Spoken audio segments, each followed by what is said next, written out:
কথায় আছে না, স্বাস্থ্যই সকল সুখের মূল। আর এই স্বাস্থ্যটাকেই যখন আমরা ভালো রাখতে চাই তখন আমাদের এক্সারসাইজ করাটা আসলে অত্যাবশ্যকীয়। এখন সেটা আমরা জিম করে করি আর বাসায় হোম ওয়ার্কআউট করি, যেটাই করি না কেন। বাট শরীর স্বাস্থ্য ভালো রাখতে এক্সারসাইজ অবশ্যই দরকার।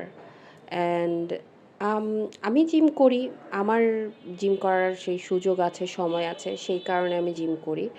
বাট যারা সেই সুযোগ সময়টা পায় না, তাদের উচিত বাসায় এটলিস্ট ইউটিউব দেখে ইউটিউবের অনেক রকম এক্সারসাইজ অ্যাক্টিভিটিসগুলো আছে, সেগুলো দেখে এক্সারসাইজগুলো করা। অ্যান্ড শরীর ভালো থাকলে মন ভালো থাকে এবং একটা আত্মবিশ্বাস তৈরি হয়। অ্যান্ড আমি আমার সেই আত্মবিশ্বাসটাকে ধরে রাখার জন্যই এক্সারসাইজ করি।